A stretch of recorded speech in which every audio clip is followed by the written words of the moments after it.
ನನ್ನ ಒಡೆಯನು ರಕ್ಷಕನು ವಿಮೋಚಕನ ಅತಿ ಬೇಗನೆ ಬರಲಿರೋ ಮೊದಲಿಂಗನಾದ ಯೇಸು ಕ್ರಿಸ್ತನ ನಾಮದಲ್ಲಿ ಬಂದಿರುವಂಥ ಪ್ರತಿಯೊಬ್ಬರು ಕೂಡ ವಂದನೆಗಳನ್ನು ತಿಳಿಸ್ತಾ ಇದ್ದೇನೆ. ದೇವರು ನಿಮ್ಮನ್ನು ಅತ್ಯಧಿಕವಾಗಿ ಆಶೀರ್ವಾದ ಮಾಡಲಿ. ಈ ಸಮಯದಲ್ಲಿ ನಮ್ಮ ಬಲಗೈನ ಮೇಲೆ ಕೆತ್ತೋಣ, ಈ ವಾಕ್ಯವನ್ನು ಅರಿಕೆ ಮಾಡೋಣ. ಯೆಹೋವನು ಒಳ್ಳೆಯವನು, ಆತನ ಕೃಪೆಯು ಶಾಶ್ವತವಾಗಿರುವುದು. ಯೆಹೋವನು ಒಳ್ಳೆಯವನು, ಆತನ ಕೃಪೆಯು ಶಾಶ್ವತವಾಗಿರುವುದು. ಯೆಹೋವನು ಒಳ್ಳೆಯವನು, ಆತನ ಕೃಪೆಯು ಶಾಶ್ವತವಾಗಿರುವುದು. ಆಮೇನ್, ಆಮೇನ್, ಆಮೇನ್. ಹಲ್ಲೆಲೂಯಾ. ಓಕೆ, ಈ ಒಂದು ಸಂದರ್ಭದಲ್ಲಿ ಯಾಕೋಬನ ಪತ್ರಿಕೆ 3ನೇ ಅಧ್ಯಾಯ ಸ್ವಲ್ಪ ಹೊತ್ತು ನಾವು ಧ್ಯಾನ ಮಾಡೋಣ. ದೇವರು ಮೆಚ್ಚುವ ನಾಲಿಗೆ. ಯಾವ ನಾಲಿಗೆಯನ್ನು ದೇವರು ಇಷ್ಟಪಡ್ತಾರೆ? Hallelujah, praise Lord. ಈ ಲೋಕದಲ್ಲಿ ನಾವು ನೋಡ್ತಾ ಇದ್ದೇವೆ, ಅನೇಕ ರೀತಿಯ ನಾಲಿಗೆಗಳು ಲೋಕದಲ್ಲಿ ಕೆಲಸ ಮಾಡ್ತಾ ಇದ್ದಾವೆ. ನಾಲಿಗೆ ಅಂದರೆ ಏನರ್ಥ ರೀ? ಮಾತುಗಳು. ಹಲ್ಲೆಲೂಯಾ, ಹೇಳೋದು ಅರ್ಥ ಆಗ್ತಾ ಇದೆನಾ? ಮಾತುಗಳು, ನಾಲಿಗೆಯಿಂದ ಹೊರಡುವಂಥ ಮಾತುಗಳು. ಆ ಮಾತುಗಳ ಕುರಿತಾಗಿ ಒಂದು ಸಂದರ್ಭದಲ್ಲಿ ನಾವು ಧ್ಯಾನ ಮಾಡೋಣ. ಯಾಕೋಬನ ಪತ್ರಿಕೆ 3ನೇ ಅಧ್ಯಾಯ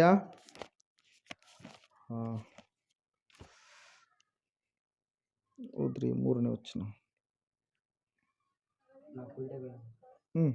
ನಾವು ಕುದುರೆಗಳನ್ನು ಸ್ವಾಧೀನ ಮಾಡಿಕೊಳ್ಳಬೇಕೆಂದಿರುವಾಗ ಅವುಗಳ ಬಾಯಿಗೆ ಕಡಿವಾಣ ಹಾಕುತ್ತೇವಲ್ಲ, ಆಗ ಅವುಗಳ ದೇಹವನ್ನೆಲ್ಲ ತಿರುಗಿಸುವುದಕ್ಕೆ ಆಗುತ್ತದೆ. ಅಡುಗುಗಳನ್ನು ನೋಡಿರಿ, ಅವು ಬಹು ದೊಡ್ಡವು, ಬಲವಾದ ಗಾಳಿಯಿಂದ ಬಡಿಸಿಕೊಂಡು ಹೋಗುತ್ತವೆ. ಆದರೂ ನಡೆಸುವವನು ಬಹು ಸಣ್ಣ ಚುಕ್ಕಾಣಿಯಿಂದ ಅವುಗಳನ್ನು ತನ್ನ ಮನಸ್ಸಿಗೆ ಬಂದ ಕಡೆಗೆ ತಿರುಗಿಸುತ್ತಾನೆ. ಹಾಗೆಯೇ ನಾಲಿಗೆಯೂ ಕೂಡ ಚಿಕ್ಕ ಅಂಗವಾಗಿದ್ದರೂ ದೊಡ್ಡ ಕಾರ್ಯಗಳನ್ನು ಕೊಚ್ಚಿಕೊಳ್ಳುತ್ತದೆ. ಹಲ್ಲೆಲೂಯಾ. 2ನೇ ವಚನ ಓದ್ರಿ. ಅನೇಕ ವಿಷಯಗಳಲ್ಲಿ ನಾವೆಲ್ಲರೂ ತಪ್ಪುವುದುಂಟು. ಒಬ್ಬನು ಮಾತಿನಲ್ಲಿ ತಪ್ಪದಿದ್ದರೆ ಅವನು ಶಿಕ್ಷಿತನು, ತನ್ನ ದೇಹವನ್ನೆಲ್ಲ ಸ್ವಾಧೀನಪಡಿಸಿಕೊಳ್ಳುವುದಕ್ಕೆ ಸಮರ್ಥನೂ ಆಗಿದ್ದಾನೆ. Hallelujah, praise Lord. ದೇವರ ವಾಕ್ಯದಲ್ಲಿ ನಾವು ನೋಡ್ತಾ ಇದ್ದೇವೆ, ಸತ್ಯವೇದ ಹೇಳ್ತಾ ಇದೆ, ಅನೇಕ ಭಕ್ತರು ತಪ್ಪಿ ಹೋಗುವುದಕ್ಕೆ ಕಾರಣ ಆಗಿರುವಂಥ ಅಂಶಗಳಲ್ಲಿ ಮುಖ್ಯವಾಗಿರತಕ್ಕಂಥ ಅಂಶ ಯಾವುದ್ರಿ? ನಮ್ಮ ಮಾತುಗಳು. ಏನು? ನಾಲಿಗೆಯಿಂದ ಬರುವಂಥ ಮಾತುಗಳು. ಅನೇಕ ಭಕ್ತರಿದ್ದಾರೆ, ಯಾವುದೋ ಒಂದು ವಿಷಯದಲ್ಲಿ ಅವರು ತಪ್ಪಿ ಹೋಗುವುದಕ್ಕೆ ಕಾರಣ ಅವರ ಬಾಯಿಯೊಳಗಿಂದ ಹೊರಟು ಬಂದಿರತಕ್ಕಂಥ ಮಾತುಗಳು. ಪ್ರಿಯರೇ, ಸತ್ಯವೇದದಲ್ಲಿ ನಾವು ನೋಡ್ತಾ ಇದ್ದೇವೆ, ಒಂದು ಸಾರಿ ಏನಾಗುತ್ತಂದರೆ, ಅಬ್ರಹಾಮನು ಸುಳ್ಳು ಹೇಳಬೇಕಾಗಿ ಬಂತು. ನಂಬಿಕೆಯ ತಂದೆಯಾಗಿರ್ತಕ್ಕಂಥವ್ರು ಯಾರು? ಅಬ್ರಹಾಮ. ದೇವರ ಸ್ನೇಹಿತ ಎಂಬುದಾಗಿ ಕರೆಸಿಕೊಂಡಂಥವ್ರು ಯಾರು? ಅಬ್ರಹಾಮ. ದೇವರಿಗೆ ಯಾವ ವಿಷಯದಲ್ಲಿ ತಪ್ಪಿಲ್ಲದವನಾಗಿ ನಡೆಯಬೇಕಂತೇಳಿ ದೇವರ ಮಾರ್ಗದಲ್ಲಿ ಬಂದಂಥ ಸಮಯದಲ್ಲಿ ಸುಳ್ಳು ಹೇಳಬೇಕಾಗಿ ಬಂತು. ಪ್ರಿಯರೇ, ಹಲ್ಲೆಲೂಯಾ. ದೇವರ ವಾಕ್ಯ ಹೇಳ್ತಾ ಇದೆ, ಸತ್ಯವೇದ ಹೇಳ್ತಾ ಇದೆ, ದೇವರು ಸುಳ್ಳಿನ ನಾಲಿಗೆಯನ್ನು ಮೆಚ್ಚುವುದಿಲ್ಲ. ಸುಳ್ಳಿನ ನಾಲಿಗೆ ಕ್ಷಣಿಕ. ಯೆಹೋವನಿಗೆ ಸುಳ್ಳಿನ ನಾಲಿಗೆ ಏನಂತ್ರಿ? ಹೇಸು. ಸತ್ಯವಂತರ ನುಡಿ ಆತನಿಗೆ ಲೇಸು ಅಂತೇಳಿ ಜ್ಞಾನೋಕ್ತಿ ಪುಸ್ತಕಗಳಲ್ಲಿ ಒಂದು ಮಾತು ಇರುತ್ತೆ. ಪ್ರಿಯರೇ, ಸುಳ್ಳಿನ ನಾಲಿಗೆ ದೇವರಿಗೆ ಅಸಹ್ಯ. ಸುಳ್ಳು ಮಾತಾಡುವಂಥವ್ರು ಅಂದರೆ ದೇವರಿಗೆ ಅಸಹ್ಯ. ಇಲ್ಲದ್ದನ್ನು ಇರುವುದಾಗಿ ಹೇಳುವಂಥವ್ರು ದೇವರಿಗೆ ಅಸಹ್ಯ. ಪ್ರಿಯರೇ, ಸುಳ್ಳಿನ ನಾಲಿಗೆ ಉಳ್ಳವರಾಗಿ ಜೀವಿಸಿರ್ತಕ್ಕಂಥ ದಂಪತಿಗಳು ಒಂದೇ ದಿವಸದಲ್ಲಿ ತಮ್ಮ ಪ್ರಾಣವನ್ನು ಕಳೆದುಕೊಳ್ಳಬೇಕಾಯಿತು. ಅಪೊಸ್ತಲರ ಕೃತ್ಯಗಳು 5ನೇ ಅಧ್ಯಾಯದಲ್ಲಿ ನಾವು ನೋಡುವಾಗ ಪರಿಶುದ್ಧಾತ್ಮ ದೇವರಿಗೆ ವಿರೋಧವಾಗಿ ಸುಳ್ಳು ಹೇಳಿರ್ತಕ್ಕಂಥ ದಂಪತಿಗಳು ಏನಾದರೂ ತೀರಿ ಹೋದರು. ಪ್ರಿಯರೇ, ಅದರ ಸಲುವಾಗಿ ನಾಲಿಗೆ ವಿಷಯದಲ್ಲಿ ನಾವು ಬಹಳ ಜಾಗರೂಕತೆಯಿಂದ ಇರಬೇಕು. ಪ್ರಿಯರೇ, ಮಿರಿಯಾಮಳು ಅಂದರೆ ಯಾರು? ಮೋಶೆಯ ಅಕ್ಕ, ಆರೋನನ ಅಕ್ಕ. ಆ ಮಿರಿಯಾಮಳು ಮೋಶೆಗೆ ವಿರೋಧವಾಗಿ ಗುಣಗುಟ್ಟಿದ್ಲು, ಹೊಟ್ಟೆ ಕಿಚ್ಚುಪಟ್ಲು, ಅನ್ನಬಾರದ ಮಾತುಗಳನ್ನು ಸ್ವಂತ ತಮ್ಮನಿಗೆ ಅಂದ್ಲು. ಪ್ರಿಯರೇ, ದೇವ್ರ ವಾಕ್ಯ ಹೇಳ್ತಾ ಇದೆ, ಆಕೆಗೆ ತೊನ್ನು ಶಿಕ್ಷೆ ಪ್ರಾರಂಭ ವಾಯಿತು ಅಂತೇಳಿ ಅರಣ್ಯಕಾಂಡ ಪುಸ್ತಕ 12ನೇ ಅಧ್ಯಾಯದಲ್ಲಿ ಅದರ ವಿಷಯವಾಗಿ ನಾವು ನೋಡ್ತಾ ಇರ್ತೀವಿ. ಹಲ್ಲೆಲೂಯಾ. ಅದರ ಸಲುವಾಗಿ ದೇವರು ವಾಕ್ಯ ಹೇಳ್ತಾ ಇದೆ, ಭಕ್ತರೆಂಬುದಾಗಿ ಕರೆಸಿಕೊಂಡಂಥವರು ಕೆಲವು ಸಂದರ್ಭದಲ್ಲಿ ತಮ್ಮ ನಾಲಿಗೆಯನ್ನು ಇಟ್ಟುಕೊಳ್ಳಲಾರದ ಹಾಗೆ ಅರಿಬಿಟ್ಟ ಕಾರಣ ಅವರು ಶಿಕ್ಷೆಯನ್ನು ಅನುಭವಿಸಿದ್ದಾರೆ. ಯಾವ ರೀತಿಯಾಗಿ ಕುದುರೆಗಳಿಗೆ ಕಡಿವಾಣ ಹಾಕಿದಾಗ ಆ ಕಡಿವಾಣದ ಮೂಲಕವಾಗಿ ಕುದುರೆಗಳನ್ನು ನಾವು ಕಂಟ್ರೋಲ್ ಮಾಡ್ಬೋದು. ಹಲ್ಲೆಲೂಯಾ. ಎತ್ತುಗಳಿಗೆ ಮುಗ್ದಾಣ ಅಂತೇಳಿ ಹಾಕ್ತಾರೆ, ಗೊತ್ತ್ರಿ? ಮುಗ್ದಾಣ ಹಾಕಿದ್ದು ಏನು ಮಾಡ್ತೀವಿ ನಾವು? ಕಂಟ್ರೋಲ್ ಮಾಡ್ತೀವಿ ಅದನ್ನು. ಹಲ್ಲೆಲೂಯಾ. ದೊಡ್ಡದಾಗಿರ್ತಕ್ಕಂಥ ಹಡಗುಗಳನ್ನು ಕಂಟ್ರೋಲ್ ಮಾಡುವಂಥ ಕೆಪಾಸಿಟಿ ಯಾವುದಕ್ಕಿರುತ್ತೆ? ಯಾಂಕರ್, ಲಂಗರು ಅಂತೇಳಿ ಹೇಳ್ತಾರೆ. ಆ ಯಾಂಕರ್ಗಳಿಗೆ ಕೆಪಾಸಿಟಿ ಇರುತ್ತೆ ಪ್ರಿಯರೇ. ದೇವ್ರ ವಾಕ್ಯ ಹೇಳ್ತಾ ಇದೆ, ನಮ್ಮ ನಾಲಿಗೆ ಅಂಗಗಳ ನಡುವೆ ಇಟ್ಟಲ್ಪಟ್ಟಿರ್ತಕ್ಕಂಥ ಈ ನಾಲಿಗೆ ಬಹು ಚಿಕ್ಕ ಅಂಗವಾಗಿದ್ದರೂ ಕೂಡ ಬಡಾಯಿ ಮಾತುಗಳನ್ನು ಇದು ಕೊಚ್ಚಿಕೊಳ್ಳುವಂಥದ್ದಾಗಿದ್ರೆ ದೇವ್ರ ವಾಕ್ಯ ಹೇಳ್ತಾ ಇದೆ, ಯಾರು ನಾಲಿಗೆಯನ್ನು ಸ್ವಾಧೀನಪಡಿಸಿಕೊಳ್ತಾರೋ ಅವರಿಗೆ ದೇವರು ಕೊಡುವಂಥ ಹೆಸರು ಏನಂದರೆ ಸಮರ್ಥರು. ವಾಕ್ಯ ಕೊಡುವಂಥ ಹೆಸರು ಏನ್ರಿ? ಅವರು ಸಮರ್ಥರು ಎಂಬುದಾಗಿ. ಹಲ್ಲೆಲೂಯಾ. ಸತ್ಯವೇದದಲ್ಲಿ ನಾವು ನೋಡ್ತಾ ಇದ್ದೇವೆ, ಅನೇಕರು ಹರಟೆಯ ಮಾತುಗಳನ್ನು ಮಾತಾಡಿ ಭಕ್ತಿಹೀನರಾಗಿ ಹೋಗ್ತಾರೆ ಪ್ರಿಯರೇ. ದೇವ್ರ ವಾಕ್ಯದಲ್ಲಿ ನಾವು ನೋಡ್ತಾ ಇದ್ದೇವೆ, ನಾಲಿಗೆ ವಿಷಯದಲ್ಲಿ, ದೇವರು ಮೆಚ್ಚುವಂಥ ನಾಲಿಗೆಯ ವಿಷಯದಲ್ಲಿ ನಾವು ಬಹಳ ಜಾಗರೂಕತೆಯಿಂದ ಇರಬೇಕು. ದೇವರು ಮೆಚ್ಚುವಂಥ ನಾಲಿಗೆ ಯಾವ ನಾಲಿಗೆ ಅಂದರೆ, ಮೊಟ್ಟ ಮೊದಲನೇದಾಗಿ 3ನೇ ಅಧ್ಯಾಯ ಯಾಕೋಬನ ಪತ್ರಿಕೆ 10ನೇ ವಚನ ಓದ್ರಿ ಒಂದ್ಸಾರಿ. ಅದೇ ಬಾಯಿಂದ ಸ್ತುತಿ ಶಾಪ ಎರಡೂ ಬರುತ್ತವೆ. ಹಲ್ಲೆಲೂಯಾ. Praise the Lord. ಈಗ ನಿಮ್ಮೂರಲ್ಲಿ ನೀವು ನೀರಲ್ಲಿ ತೊಗೊಂಬರ್ತೀರಿ ಕುಡಿಯೋಕ್ಕೆ, ಏನಂತೀರಿ ಅದಕ್ಕೆ? ಫಿಲ್ಟ್ರ್ ನೀರು ಹೋಗಿ ಏನು ಮಾಡ್ತೀರಿ? ತೊಗೊಂಬರ್ತೀರಿ. ಫಿಲ್ಟ್ರ್ ನೀರು ತರಬೇಕಾದ್ರೆ ನೀವೇನು ಮಾಡ್ತೀರಿ? ಬೆಳಗ್ಗೆ ಹೋಗಿ ಕಾಯಿನ ಹಾಕ್ತೀರಾ? ಏನಾದರೂ ಕಾರ್ಡ್ ಮಾಡಿಸಿದ್ದೀರಾ? ಕಾಯಿನ ಹಾಕ್ತೀರಿ. ಕಾಯಿನ ಹಾಕಿದ ಸಂದರ್ಭದಲ್ಲಿ ಫಿಲ್ಟ್ರ್ ನೀರು ಬೆಳಗ್ಗೆ ಹೋಗಿ ತಂದ್ರೆ ಹೆಂಗೆ ಬರುತ್ತೆ? ಚಲೋ ನೀರೇ ಬರುತ್ತೆ. ಮಧ್ಯಾಹ್ನ ಹೋಗಿ ತಂದರೂ ಕೂಡ ಚಲೋ ನೀರೇ ಬರುತ್ತೆ. ಸಾಯಂಕಾಲ ಹೋಗಿ ತಂದರೂ ಕೂಡ ಚಲೋ ನೀರೇ ಬರುತ್ತೆ, ಒಳ್ಳೆ ನೀರೇ ಬರುತ್ತೆ. ಇಲ್ಲ ಮುಂಜಾನೆ ಹೋದಾಗ ಮಾತ್ರ ಒಳ್ಳೆ ನೀರು, ಆಮೇಲೆ ಮಧ್ಯಾಹ್ನ ಹೋದಾಗ ಉಪ್ಪು ನೀರು ಬರುತ್ತಾ? ಬರಲ್ಲ. ಹಲ್ಲೆಲೂಯಾ. ಅದರಂಗೆ ಈ ನಾಲಿಗೆ ಏನು ಮಾಡುತ್ತೀರಿ? ಸ್ವಲ್ಪ ಹೊತ್ತು ಒಳ್ಳೆ ರೀತಿಯಲ್ಲಿ ಮಾತಾಡುತ್ತೆ, ಸ್ವಲ್ಪ ಹೊತ್ತು ದೇವರಿಗೆ ಆಶೀರ್ವಾದಕರವಾದ ರೀತಿಯಲ್ಲಿ ಮಾತಾಡುತ್ತೆ. ಆದರೆ ಇನ್ನು ಸ್ವಲ್ಪ ಹೊತ್ತು ಏನು ಮಾಡುತ್ತೆ? ದೇವರಿಗೆ ಇಷ್ಟವಾಗಿರುವಂಥ ಮನುಷ್ಯನನ್ನು, ದೇವರ ಸ್ವರೂಪದಲ್ಲಿ ಉಂಟು ಮಾಡಲ್ಪಟ್ಟಂಥ ಮನುಷ್ಯರನ್ನು ಏನು ಮಾಡುತ್ತೆ? ಶಾಪ ಹಾಕುತ್ತೆ ಪ್ರಿಯರೇ. ಹಲ್ಲೆಲೂಯಾ. ದೇವ್ರ ವಾಕ್ಯ ಹೇಳ್ತಾ ಇದೆ, ಸತ್ಯವೇದ ಹೇಳ್ತಾ ಇದೆ ಪ್ರಿಯರೇ, ಈ ಯಾವ ನಾಲಿಗೆಯನ್ನು ದೇವರು ಮೆಚ್ತಾನಂದರೆ ಸ್ತುತಿಸುವಂಥ ನಾಲಿಗೆ. ಯಾವ ನಾಲಿಗೆ? ಸ್ತುತಿ ಬಹಳ ಮುಖ್ಯ. ಆತ್ಮಿಕ ಮಕ್ಕಳ ಜೀವಿತದಲ್ಲಿ ಸ್ತುತಿ ಇರಲಾರ್ದೇ ಇದ್ದರೆ ನಾವು ದೇವರನ್ನು ಮೆಚ್ಚೋದಕ್ಕೆ ಆಗಲ್ಲ, ದೇವರ ಒಂದು ಪ್ರಸನ್ನತೆಯನ್ನು ಅನುಭವಿಸೋದಕ್ಕೆ ಆಗಲ್ಲ. ನಮ್ಮ ಬಾಯ ಮೂಲಕವಾಗಿ ಸ್ತುತಿ ಹೊರಡಬೇಕು. ಸ್ತುತಿ ಯಜ್ಞ ದೇವರಿಗೆ ಇಷ್ಟವಾಗಿರ್ತಕ್ಕಂಥ ಯಜ್ಞ. ಯಾರು ಸ್ತುತಿ ಯಜ್ಞವನ್ನು ಸಮರ್ಪಿಸುವವರು ಅವರು ದೇವರನ್ನು ಗೌರವಿಸುವವರಾಗಿದ್ದಾರೆ ಅಂತೇಳಿ ವಾಕ್ಯ ಹೇಳ್ತಾ ಇದೆ ಪ್ರಿಯರೇ. ಹಲ್ಲೆಲೂಯಾ. ಹಾಗಾದರೆ ಸ್ತುತಿ ಯಾರು ಸಮರ್ಪಣೆ ಮಾಡಿದಾರೋ ಅವರ ಜೀವಿತದಲ್ಲಿ ಆಗಿರ್ತಕ್ಕಂಥ ಆಶೀರ್ವಾದಗಳು ಏನೆಂಬುದಾಗಿ ನಾವು ನೋಡುವಾಗ, ನೀವು ಯೆಹೋಶುವನ ಗ್ರಂಥದಲ್ಲಿ 6ನೇ ಅಧ್ಯಾಯದಲ್ಲಿ ನೀವು ನೋಡಿದ್ದೇ ಆದರೆ ದೇವರು ಹೇಳ್ತಾರೆ, ನೀವು ಆ ಒಂದು ಎರಿಕೋ ಎನ್ನುವಂಥ ಬಲವಾದ ಕೋಟೆಯನ್ನು ನೀವು ಒಡೆದು ಓಡಿಸ್ಬೇಕಾದ್ರೆ ಯಾವುದೋ ಒಂದು ಆಯುಧಗಳನ್ನು, ಯಾವುದೋ ಒಂದು ಕತ್ತಿ ಕಟಾರಗಳನ್ನು ತೆಗೆದುಕೊಂಡು ಹೋಗುವಂಥದ್ದು ಅವಶ್ಯಕತೆ ಇಲ್ಲ. ನೀವೇನು ಮಾಡಬೇಕು? ಯಾಜಕರು ಮುಂದಿರಬೇಕು. ಮುಂದಿರ್ತಕ್ಕಂಥ ಯಾಜಕರು 6 ದಿವಸ ಆ ಒಂದು ಕೋಟೆಯನ್ನು ಸುತ್ತಬೇಕು. 7ನೇ ದಿವಸದಲ್ಲಿ ನೀವೇನು ಮಾಡಬೇಕು? 7 ಸಾರಿ ಕೋಟೆಯನ್ನು ಸುತ್ತಿ ಸ್ತುತಿಯನ್ನು ಹೇಳಬೇಕು ಅಂತೇಳಿ. ಹಲ್ಲೆಲೂಯಾ. ದೇವ್ರ ವಾಕ್ಯ ಹೇಳ್ತಾ ಇದೆ ಏನಂತೇಳಿ ಅಂದರೆ, ಯಾವಾಗ ಆ ಇಸ್ರಾಯೇಲ್ಯರು, ಆ ಯಾಜಕರು ದೇವರು ಹೇಳಿದ ಮಾರ್ಗದಲ್ಲಿ ನಡೆದರು, ಆ ಎರಿಕೋ ಎನ್ನುವಂಥ ಬಲವಾದ ಕೋಟೆ ಸುಮಾರು 5 ರಿಂದ 6 ರಥಗಳು ಅದರ ಮೇಲೆ ಏನು ಮಾಡ್ತಿದ್ವು ಅಂತ್ರಿ? ಓಡಾಡ್ತಾ ಇದ್ವಂತೆ. ಹಲ್ಲೆಲೂಯಾ. ಅಷ್ಟು ದೊಡ್ಡದಾಗಿರ್ತಕ್ಕಂಥ ಕೋಟೆ, ಅಂತಹ ಕೋಟೆ ಬೀಳೋದಕ್ಕೆ, ಶತ್ರುಗಳ ನಿರ್ಮಿಸಿದಂಥ ಕೋಟೆ ದೇವರ ಮಕ್ಕಳ ಸ್ವಾಧೀನವಾಗುವುದಕ್ಕೆ ಕಾರಣವಾಗಿರುವಂಥದ್ದು ಯಾವುದ್ರಿ? ಸ್ತುತಿ ಎನ್ನುವಂಥ ಆಯುಧ ಪ್ರಿಯರೇ. ಹಲ್ಲೆಲೂಯಾ. ಅದರ ಸಲುವಾಗಿ ವಾಕ್ಯ ಹೇಳ್ತಾ ಇದೆ ಪ್ರಿಯರೇ, ಸತ್ಯವೇದ ಹೇಳ್ತಾ ಇದೆ, ನಮ್ಮ ನಾಲಿಗೆ ಸ್ತುತಿಸುವ ನಾಲಿಗೆ ಆಗಿದ್ದರೆ ದೇವರಿಗೆ ಮೆಚ್ಚುಗೆಯಾದಂಥ ನಾಲಿಗೆ ಆಗಿರುತ್ತೆ. ಸ್ತುತಿ ಅಂದರೆ ಏನರ್ಥ ರೀ? ದೇವರನ್ನು ಘನಪಡಿಸುವಂಥದ್ದು, ದೇವರನ್ನು ಮಹಿಮೆ ಪಡಿಸುವಂಥದ್ದು, ದೇವರಿಗೆ ವಿಧೇಯತೆ ಉಳ್ಳವರಾಗಿ ಜೀವಿಸುವಂಥದ್ದು. ಹಲ್ಲೆಲೂಯಾ. Praise the Lord. ಅಲ್ಲಿ ನಾವು ನೋಡ್ತಾ ಇದ್ದೆ, ಸತ್ಯವೇದ ಹೇಳ್ತಾ ಇದೆ, ಯಾವಾಗ ದಾವೀದನು ಸ್ತುತಿಸ್ತಾ ಇದ್ನೋ, ಯಾವಾಗ ದಾವೀದನು ಕಿನ್ನರಿಯನ್ನು ಬಾರಿಸ್ತಾ ಇದ್ನೋ, ದಾವೀದನಿಗೆ ಏನಾಗ್ತಾ ಇತ್ತು ರೀ? ದೇವರ ಶಕ್ತಿ ಬರ್ತಾ ಇತ್ತು. ಸೌಲನಲ್ಲಿರ್ತಕ್ಕಂಥ ದುರಾತ್ಮ ಶಕ್ತಿ ತೊಲಗಿ ಹೋಗ್ತಾ ಇತ್ತು. ಹಲ್ಲೆಲೂಯಾ. Praise the Lord. ಅದರ ಸಲುವಾಗಿ ಸ್ತುತಿ ಎನ್ನುವಂಥದ್ದು ದೇವರ ಮಕ್ಕಳ ಜೀವಿತದಲ್ಲಿ ಬಲವಾದಂಥ ಆಯುಧ ಅದು. ಯಾವುದ್ರಿ? ಸ್ತುತಿ ಎನ್ನುವಂಥ 2 ಅಕ್ಷರದ ಪದ, ಬಲವಾದಂಥ ಆಯುಧ. ಪರಲೋಕದಲ್ಲಿ ಪ್ರಾರ್ಥನೆ ಇರೋದಿಲ್ಲ, ಏನಿರುತ್ತೆ? ಸ್ತುತಿ ಎನ್ನುವಂಥದ್ದು ಇರುತ್ತೆ. ಹಲ್ಲೆಲೂಯಾ. ದೇವರು ಮೆಚ್ಚುವ ನಾಲಿಗೆ ಮೊದಲನೇದಾಗಿ ಯಾವ ನಾಲಿಗೆ ಪ್ರಿಯರೇ? ಯಾವ ನಾಲಿಗೆ?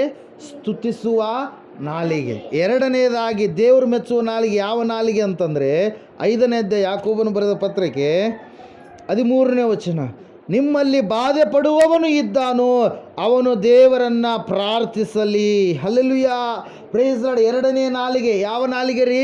ದೇವರ ಸಂಗಡ ಮಾತಾಡುವಂಥ ನಾಲಿಗೆ. ಅನೇಕ ವ್ಯಕ್ತಿಗಳ ಸಂಗಡ ನಾವು ಮಾತಾಡೋದಕ್ಕೆ ಸಮಯವನ್ನು ಮೀಸಲಾಗಿಡ್ತೀವಿ, ಆದರೆ ದೇವರಿಗಾಗಿ ಸಮಯವನ್ನು ಮೀಸಲಾಗಿಡುವಂಥದ್ದು ಬಹಳ ಜನರು ಕಡಿಮೆ ಪ್ರಿಯರೇ. ಆತ್ಮಿಕ ಮಕ್ಕಳು ಭಾಳ ಬಿದ್ದು ಹೋಗೋದಕ್ಕೆ ಕಾರಣ ಏನಂದರೆ ಅವರು ದೇವರ ಸಂಗಡ ಸತ್ಸಂಬಂಧ ಉಳ್ಳವರಾಗಿ ಇರೋದಿಲ್ಲ. Hallelujah, praise Lord. ದೇವರ ಸಂಗಡ ಯಾವಾಗ ಸತ್ಸಂಬಂಧ ಉಳ್ಳವರಾಗಿ ದೇವರಲ್ಲಿ ಅನ್ಯೋನ್ಯತೆ ಉಳ್ಳವರಾಗಿ ಜೀವಿಸ್ತಾ ಇರ್ತಾರೋ ಅವರು ಹೆಂಗಿರ್ತಾರೆ? ಕೆಳಗಿನವರಾಗಿರೋದಿಲ್ಲ, ಅವ್ರನ್ನ ದೇವರು ಮೇಲಿನವರಾಗಿ ಮಾಡಿರ್ತಾನೆ. ಅದರ ಸಲುವಾಗಿ 28ನೇ ಅಧ್ಯಾಯ ಧರ್ಮೋಪದೇಶ ಕಾಂಡ ಪುಸ್ತಕ 11-12 ವಚನಗಳನ್ನು ಓದುವಾಗ ನಾನು ನಿಮ್ಮನ್ನು ಮೇಲಣನವರಾಗಿಯೇ ಇಡುತ್ತೀನಿ ಹೊರತಾಗಿ ಕೆಳಗಿನವರಾಗಿ ನಾನು ಇಡೋದಿಲ್ಲ. ಯಾಕಂದರೆ ನೀವು ನನ್ನ ಮಾತುಗಳನ್ನು ಕೈಕೊಂಡು ನಡೆಯುವಂಥ ಪ್ರಜೆಗಳು ಆಗಿದ್ದೀರಿ ಎಂಬುದಾಗಿ ವಾಕ್ಯ ಹೇಳ್ತಾ ಇದೆ ಪ್ರಿಯರೇ. Hallelujah, praise Lord. ನಾವು ಪ್ರಾರ್ಥಿಸುವಂಥ ನಾಲಿಗೆ ಉಳ್ಳಂಥ ಮಕ್ಕಳಾಗಿ ಇರಬೇಕು. ಪ್ರಾರ್ಥನೆ ಬಹಳ ಮುಖ್ಯ. ಪ್ರಾರ್ಥನೆ ಅಂದ್ರೆ ಏನ್ರಿ? ದೇವ್ರ ಸಂಗಡ ಮಾತಾಡುವಂಥದ್ದು. ಮಾತಾಡ್ತೀರಾ ದೇವ್ರ ಸಂಗಡ? ಪ್ರಾರ್ಥನೆ ಮಾಡ್ತೀರಾ? ಹಲ್ಲೆಲೂಯಾ. ಪ್ರಾರ್ಥನೆ ಮಾಡಬೇಕಾದ್ರೆ ಯಾವ ರೀತಿಯಾಗಿ ಮಾಡಬೇಕ್ರಿ ಪ್ರಾರ್ಥನೆ? ಫಸ್ಟಿಗೆ ದೇವರನ್ನು ಹೊಗಳಬೇಕು. ಪರಲೋಕದಲ್ಲಿ ಇರುವಂಥ ತಂದೆ, ನಿನ್ನ ನಾಮ ಬಹಳ ಬಹಳ ಪರಿಶುದ್ಧವಾಗಿರುವಂಥದ್ದು ಅಂತೇಳಿ ಪ್ರಾರಂಭ ಮಾಡಿ ನಮಗಿರುವಂಥದ್ದು ಎಲ್ಲವನ್ನು ದೇವರ ಬಳಿಯಲ್ಲಿ ನಾವು ಹೇಳಿಕೊಳ್ಬೇಕು. ಬೇಡಿಕೆಗಳು ಏನೇನು ಇಡ್ತೀವೋ ಅವೆಲ್ಲವುಗಳನ್ನು ದೇವ್ರ ಬಳಿಯಲ್ಲಿ ಹೇಳಿಕೊಂಡ ನಂತರ ಲಾಸ್ಟ್ ಕೊನೆಯದಾಗಿ ನಾವು ಏನು ಮಾಡಬೇಕು? ಯೇಸುವಿನ ಹೆಸರಿನಲ್ಲಿ ಬೇಡುತ್ತೇವೆ. ಯಾವ ಹೆಸರು ಅದು? ಯೇಸು. ಹಲ್ಲೆಲೂಯಾ. ಆ ಹೆಸರಿನ ಮೂಲಕವಾಗಿಯೇ ನಮ್ಮ ಪ್ರಾರ್ಥನೆ ಏನು ಮಾಡಬೇಕು? ನಾವು ಕೊನೆಗಾಣಿಸ್ಬೇಕು. ಯಾವಾಗ ಆ ಹೆಸರಿನ ಮೂಲಕವಾಗಿ ನಮ್ಮ ಪ್ರಾರ್ಥನೆ ಕೊನೆಗಾಣಿಸ್ತೀವೋ ಆ ಪ್ರಾರ್ಥನೆ ಉತ್ತರಿಸಲ್ಪಡುತ್ತೆ ಪ್ರಿಯರೇ. ಅದರ ಸಲುವಾಗಿ ವಾಕ್ಯ ಹೇಳ್ತಾ ಇದೆ, 2ನೇದಾಗಿ ದೇವರು ಮೆಚ್ಚುವಂಥ ನಾಲಿಗೆ ಯಾವ ನಾಲಿಗೆ ಅಂದರೆ ಪ್ರಾರ್ಥಿಸುವಂಥ ನಾಲಿಗೆ. ಪ್ರಾರ್ಥನೆ ಮಾಡುವಂಥ ನಾಲಿಗೆ ನಮ್ಮ ನಾಲಿಗೆ ಆಗಿರಬೇಕು. ಯಾವೊಂದು ಕಾರಣಕ್ಕಾಗಿ ಪ್ರಾರ್ಥಿಸಬೇಕು ನಾವು? ಅನಾರೋಗ್ಯ ಇದ್ದಾಗ, ಬಾಧೆ ಇದ್ದಾಗ, ಸಾಲ ಇದ್ದಾಗ, ಏನಾದರೂ ಸಮಸ್ಯೆಗಳು ಇದ್ದಾಗ ಅವ್ರಿವ್ರ ಮೊರೆಯನ್ನು ಕೇಳ್ತಾ ಇರ್ತೀವಿ, ಅವ್ರಿವ್ರ ಬಳಿಗೆ ನಾವು ಹೋಗ್ತಾ ಇರ್ತೀವಿ. ವ್ಯಕ್ತಿಯನ್ನು ಆಶ್ರಯಿಸುವುದಕ್ಕಿಂತ ಮುಂಚಿತವಾಗಿ ನಾವು ದೇವರನ್ನು ಆಶ್ರಯಿಸೋದಿಲ್ಲ ಭಾಳ ಜನ. Hallelujah, praise Lord. ದೇವ್ರ ವಾಕ್ಯ ಹೇಳ್ತಾ ಇದೆ, ಮೊಟ್ಟ ಮೊದಲನೇದಾಗಿ ನೀವು ನನ್ನ ಬಳಿಗೆ ಬನ್ನಿರಿ, ಕಷ್ಟ ಕಾಲದಲ್ಲಿ ನೀವು ನನಗೆ ಮೊರೆ ಇಟ್ಟರೆ. 50ನೇ ಕೀರ್ತನೆ 15ನೇ ವಚನ ಹೇಳ್ತಾ ಇದೆ, ಕಷ್ಟ ಕಾಲದಲ್ಲಿ ನೀವು ನನಗೆ ಮೊರೆ ಇಡಿರಿ, ಆಗ ನಾನು ನಿಮ್ಮನ್ನು ಬಿಡಿಸುವೆನು, ನೀವು ನನ್ನನ್ನು ಕೊಂಡಾಡುವಿರಿ ಅಂತೇಳಿ. ಹಲ್ಲೆಲೂಯಾ. ಕಷ್ಟಕಾಲ ಬಂದಂಥ ಸಮಯದಲ್ಲಿ ದೇವ್ರ ಹತ್ರ ನಾವು ಮೊರೆ ಇಡಬೇಕು, ದೇವ್ರ ಹತ್ರ ನಾವು ಕೇಳುವವರಾಗಿರಬೇಕು. ಕಷ್ಟ ಅಂದರೆ ಯಾವುದ್ರಿ? ಅದು ಅನಾರೋಗ್ಯ ಆಗಿರ್ಬೋದು, ಆರ್ಥಿಕ ಪರಿಸ್ಥಿತಿ ಬಹಳ ಕೆಳಮಟ್ಟಕ್ಕೆ ಹೋಗಿರುವಂಥ ಸ್ಥಿತಿ ಆಗಿರ್ಬೋದು, ಮನೆಯಲ್ಲಿ ಯಾರಿಗೂ ಆರಾಮಿರಲಾರ್ದಂಥ ಒಂದು ಸ್ಥಿತಿ ಆಗಿರ್ಬೋದು, ಯಾವುದೋ ಒಂದು ರೀತಿಯ ತೊಂದರೆ ಆಗಿರ್ಬೋದು. ಯಾವುದೇ ಕಷ್ಟ ಇರಲಿ ನಾವು ದೇವ್ರ ಹತ್ರ ಬೇಡಬೇಕು. ದೇವರು ಮಾತ್ರ ಅಲ್ಟಿಮೇಟ್ ಆಗಿ ನಮಗೆ ಆನ್ಸರ್ ಕೊಡುವಂಥ ಆತನಾಗಿರ್ತಾನೆ ಪ್ರಿಯರೇ. ಹಲ್ಲೆಲೂಯಾ. ಅದರ ಸಲುವಾಗಿ ದೇವ್ರ ವಾಕ್ಯ ಹೇಳ್ತಾ ಇದೆ, ಸತ್ಯವೇದ ಹೇಳ್ತಾ ಇದೆ, 2ನೇ ನಾಲಿಗೆ, ದೇವರು ಮೆಚ್ಚುವ ನಾಲಿಗೆ ಯಾವ ನಾಲಿಗೆ ಅಂದರೆ ಪ್ರಾರ್ಥಿಸುವಂಥ ನಾಲಿಗೆ. ಫಸ್ಟ್ ಯಾವುದ್ರಿ? ಸ್ತುತಿ, pricing tongue. Hallelujah. Second one prayer tongue. Third one ನಾವು ನೋಡ್ತಾ ಇದ್ವಿ ಯಾವುದಂದರೆ ಅದೇ 5ನೇ ಅಧ್ಯಾಯ 13ನೇ ವಚನ. ಕಂಟಿನ್ಯೂ ಮಾಡಿರಿ. ನಿಮ್ಮಲ್ಲಿ ಸಂತೋಷ ಪಡುವವನಿದ್ದಾನೋ ಅವನು ಕೀರ್ತನೆ ಹಾಡಲಿ. ಹಾಡುಗಳನ್ನು ಹಾಡುವಂಥದ್ದು ಕೂಡ ಆಶೀರ್ವಾದದಾಯಕ. ಹಲ್ಲೆಲೂಯಾ. ಹಾಡುಗಳನ್ನು ಹಾಡುವಂಥದ್ದು, ಹಾಡುಗಳನ್ನು ಕಲಿಯುವಂಥದ್ದು, ದೇವರಿಗೆ ಸ್ತೋತ್ರ ಕೀರ್ತನೆಗಳನ್ನು ಹಾಡುವಂಥದ್ದು ಕೂಡ ಬಹಳ ಆಶೀರ್ವಾದದಾಯಕ ಪ್ರಿಯರೇ. ಕೆಲವೊಬ್ಬರು ಹಾಡಾಡೋದಕ್ಕೆ ಇಷ್ಟಪಡೋದಿಲ್ಲ, ಹಿಂಗೆ ಬಾಯಿ ಮುಚ್ಸ್ಕೊಂಡು ಕುಂತ್ಕೊಂಡಿರ್ತಾರೆ, ಫೆವಿಕಿಕ್ ಎಚ್ಚರಿಸ್ತಾರೇನು. ಹಲ್ಲೆಲೂಯಾ. ಹಾಡಬೇಕು. ಯಾವಾಗ ದೇವ್ರ ಸನ್ನಿಧಾನದಲ್ಲಿ ಆಡ್ಲಾರ್ದು ಎಲ್ಲಿ ಆಡ್ತೀರಿ ನೀವು? ಹಲ್ಲೆಲೂಯಾ. ದೇವ್ರ ಸನ್ನಿಧಾನದಲ್ಲಿ ಯಾಕ್ರಿ? ಯಾವಾಗ ಹಾಡಾಡ್ತೀವೋ, ಯಾವಾಗ ಸ್ತುತಿ ಪದಗಳನ್ನು ಆಡ್ತೀವೋ ದೇವರ ಪ್ರಸನ್ನತೆ ಏನಾಗುತ್ತೆ? ಎಳೆದು ಬರುತ್ತೆ. ಯಾವಾಗ ದಾವೀದನು ಸ್ತುತಿ ಮಾಡ್ತಾ ಇದ್ನೋ, ಸ್ತುತಿ ಮಾಡುವಂಥ ದಾವೀದ, ಕೀರ್ತನೆಗಳನ್ನು ಹಾಡುವಂಥ ದಾವೀದನ ಜೀವಿತದಲ್ಲಿ ಸೋಲಿಲ್ಲ. 66 ಯುದ್ಧಗಳನ್ನು ಮಾಡಿದಂಥ ದಾವೀದ ಒಂದರಲ್ಲಿಯೂ ಕೂಡ ಫೇಲ್ ಆಗಲಿಲ್ಲ. ಸಣ್ಣ ವಯಸ್ಸಿನಿಂದಲೇ ಸಿಂಹಗಳನ್ನು ಕರಡಿಗಳನ್ನು ಸೆದೆ ಬಡಿತಾ ಇದ್ನಂತೆ. ಯಾರು? ದಾವೀದ. ಹಲ್ಲೆಲೂಯಾ. ಯಾಕೆ ಹೇಳ್ರಿ ಅವನು ದಾವೀದನ ಸಂಗಡ ಯಾರಿದ್ದಾರೆ? ದೇವರಿದ್ದಾರೆ ಪ್ರಿಯರೇ. ಅದ್ರ ಸಲುವಾಗಿ ವಾಕ್ಯ ಹೇಳ್ತಾ ಇದೆ, ಸತ್ಯವೇದ ಹೇಳ್ತಾ ಇದೆ, ಭಯಂಕರ ಎತ್ತರವಾಗಿರ್ತಕ್ಕಂಥ ಗೊಲ್ಯಾತನನ್ನು ನೋಡಿ ಅರಸನಾಗಿರುವಂಥ ಸೌಲನ ಎಲ್ಲ ಸೈನಿಕರು ಏನಾಗಿದ್ದಾರೆ ಪ್ರಿಯರೇ? ಏನಾಗಿದ್ದಾರೆ? ಆ ಟೆಂಟಲ್ಲಿ ಒಳಗಡೆ ಹೋಗಿದ್ದಾರೆ ಎಲ್ಲರೂ, ಯಾರು ಹೊರಗಡೆ ಬರ್ತಾ ಇಲ್ಲ. ಆದರೆ ಗೊಲ್ಯಾತನನ್ನು ಎದುರಿಸುವುದಕ್ಕಾಗಿ ಚಿಕ್ಕ ವಯಸ್ಸಿನ 14 ವರ್ಷದ ಹುಡುಗರಿ ಯಾರು? ದಾವೀದ. ಆ ದಾವೀದ ಹೋಗಿ ಏನು ಮಾಡಿದಾರೆ? ಆ ಗೊಲ್ಯಾತನನ್ನು ಕೊಂದು ಹಾಕಿದ. ಕಾರಣ ಒಂದೇ, ಅವನಲ್ಲಿ ಏನಿತ್ತು? ಪರಿಪೂರ್ಣವಾಗಿ ದೇವರ ಮೇಲೆ ನಂಬಿಕೆ ಇತ್ತು. ಆರಾಧನೆ ಮಾಡುವಾಗ ದೇವರು ಇಳಿದು ಬರ್ತಾನೆ. ಒಂದು ಸಾರಿ ನೀವು 16ನೇದೇ ಅಪೊಸ್ತಲರ ಕೃತ್ಯಗಳ ಪುಸ್ತಕ ತೆಗಿರಿ, 16ನೇದೇ ತೆಗೆದಿದ್ದೀರಾ?